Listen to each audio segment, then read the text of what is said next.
But all right, we're set here. Mike McCarthy versus Kellen Moore. Set us up for the big fight, the big matchup.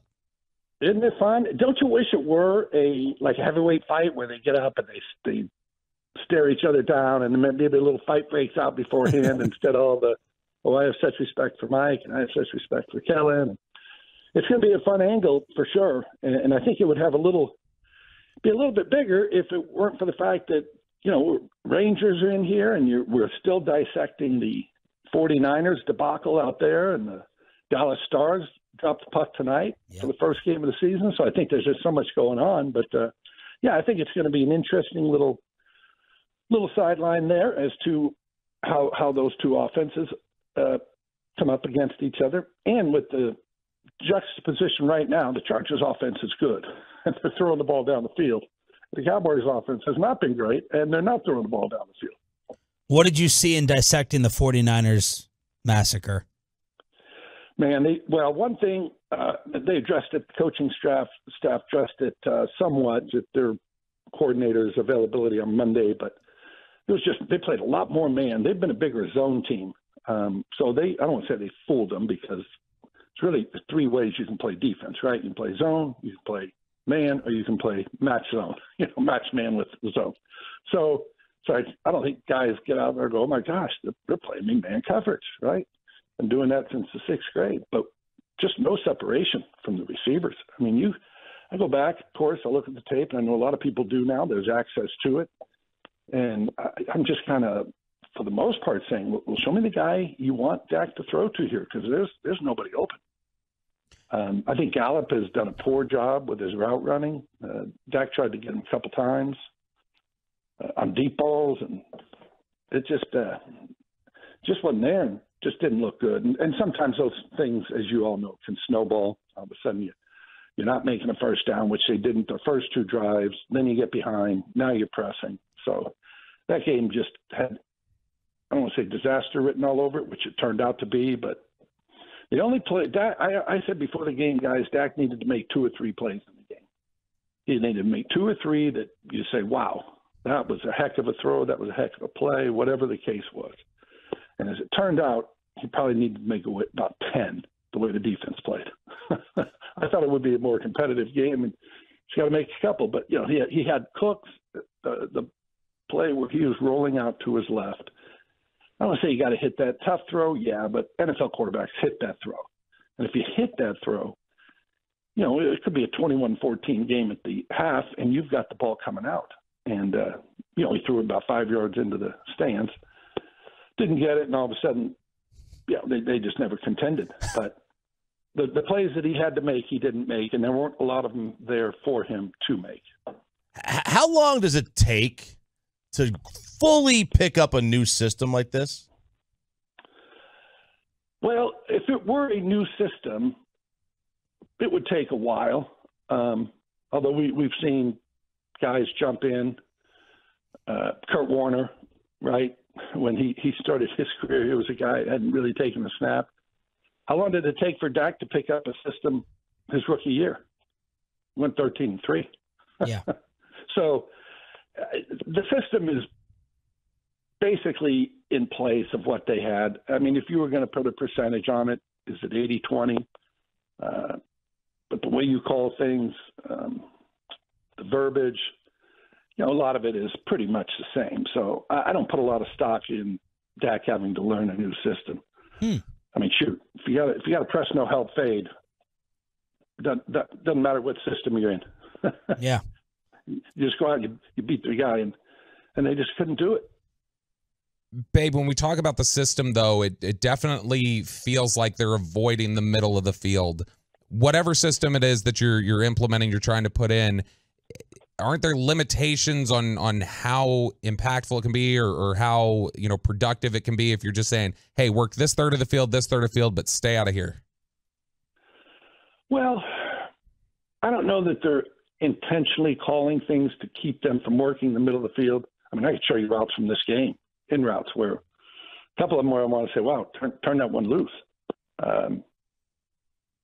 So I don't think it's necessarily that they're not trying to get people down the middle of the field. Maybe if you looked at the numbers in it, and maybe you have. maybe they're throwing it fewer times toward the middle of the field. That could be for a variety of reasons. One being, you don't have Dalton Schultz hitting the middle of the field. Brandon Cooks, if you put him in the slot, he's a difficult guy to find down the middle of the field because of his size. I always say those littler guys, the farther they get away from the line of scrimmage, the less effective they are. That doesn't mean on the outside he can run go routes, but you send a guy down in the middle of the field and you're trying to throw it over a linebacker at cover two before the safety, it becomes difficult. Same thing with Turpin, who has played a number of snaps in the slot. That's a hard guy to find down the middle of the field. That's why you see tight ends usually ranging that area. Babe Laufenberg here on The Fan. It sounds like you think all this talk about McCarthy's scheme and go back to count, all that stuff is being a little bit overblown. It sounds like you're believing that, putting a lot of this on the players, which is understandable. What are like the major differences between what Kellen does and what Mike does? It's really pretty simple. Kellen throws it down the field, and this offense through 5 games is not one that throws it down the field. They took some shots on fades where the coverage just dictated that. You have press no help, you're going to throw the fade.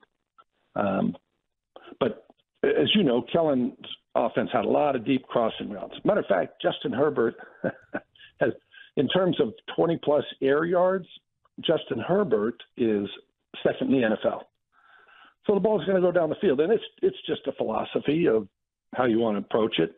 Doesn't mean one's better than the other necessarily, and it depends on your personnel. Who do you have to throw to? Do we have guys that can go down the field? But Kellen, I think, is always looking for the bigger play. Now, he's never said it, but remember Bruce Arians used to say, "No risk it, no biscuit." Mm-hmm. Yeah. So he looked at everything deep to short, man. He was going to take that deep shot. If I can't get it, I'll drop it down. Whereas this offense so far has been, hey, if we have a guy in a 5-yard hook, get him the ball. Now, do you view that as a foolish change? Like, is that something screaming through our TVs and our radios? Like, this isn't working. This is not a good skill set, to match Dak Prescott with. I don't see it as a foolish change. I just see it as a philosophical change. And, you could have 32 different coordinators in here, or play callers, and each one of them is going to be a little bit different, when you watch their scheme and how they run things. Shanahan's scheme, and he really has taken that from not only his father, but then from Sean McVay. So all those things kind of tie in together. You can see the influences of different systems, which is why I do think it's good to be in different systems at some point. Now, let me just say this. I played for 4 teams in 8 years. I wanted to be that guy on one team, get the gold watch at halftime, say hello to the fans, but I wasn't that guy, unfortunately. But one thing I did learn, I played in 4 different systems, and I said, I don't like this about this, but I like this. And we did this over here. Mm-hmm. So I think there's an advantage to not being in one system. Matter of fact, Mike Shanahan sent Kyle Shanahan. He didn't hire him. A lot of these guys hire their kids right away. He didn't hire him. He said, go learn your chops somewhere else. And so, Kyle was down in Houston when his dad could have put him on his staff. Ultimately, he put him on his staff, but he felt like, I think, okay, you're ready now. So I think that's important to be involved in a variety of different offenses. And you take the good and the bad, right? It's like, hey, as a parent, I always say, and I hope we all do, my parents did some really, really good things. They really did. And then there are a couple of things I'm like, I don't think I'm going to do that when I become a father. And you try to take the good and get rid of the bad. It's the same with offense. McCarthy's formula, which he repeated the other day, he's like, the defense is the strength of this team. We're playing to the defense. My bigger disappointment is on the defense. What's wrong with them? No, and I think, honestly, I think it's a great philosophy. If I had a defense that I thought was playing as well as we thought this one was going to, and has for 3 of the 5 games, you don't want to put them at risk. You just say, hey, if we just kind of control this football a little bit here, other teams not going to score over 17 points. We'll win the game. And I'm sorry, you had a question with it? Yeah, what's wrong with the defense? Like, can you play? Can you follow along with this offensive philosophy while having this defense. Well, everybody's going to get gashed a time or two, but 2 times in 3 weeks wasn't real good, and they were by different offenses. Obviously, Arizona beat them with a running quarterback, in addition to the other things, and San Francisco beat them a different way. Now, San Diego. There we go. Mm-hmm. The LA Chargers are going to try to beat them a different way. The one good thing about playing the Chargers this week, their pass defense has been terrible. Now they're getting Derwin James back, their safety, or it appears he'll be back. He's a great player, so that's going to help them. But right now, the way to beat the Chargers is through the air, and we'll see if the Cowboys do it. But they're the only team that's allowed 300 yards a game. And it's bad when you have the worst pass defense when you play in the same division as Denver, who may be like historically bad. Yeah, very, very much so. Hey, real quick, because you mentioned Bruce Arians, and they kind of did this with Brady when he came there. They tried to put the Arians system on Tom, and it didn't work, so they kind of went back to more of what Tom did. If the Cowboys wanted to, how feasible would it be for them to kind of just go back to Kellen's system this year in the middle of the season? You could do it in a heartbeat. These guys have been around that system. Now, I don't think that'll happen. I don't know if there's a head coach or coordinator who says, hey, you know what, guys, you know that guy that we kind of shoved out the door? Let's go back to what he was doing. And is that going to be the guy knocking on the door saying, hey, this needs to change? Now, if it were Aaron Rodgers, he wouldn't hesitate. He wouldn't even knock on the door. He'd say, hey, come down to my office. I want to talk to you. Yeah. But yeah, you could, but I do think you have to remember, not you, we, football fans, whatever, we're 5 games into it. And, had the rain game, had a couple of blowout games. So to look at 5 games in, again, some different circumstances that they played under where they really did pull back the reins in a couple of the games, I think you got to give this some time. You got to get farther down the season before you say, okay, this is what we are, this is what we can do, this is what we can't do. I think a lot of it is still to be determined.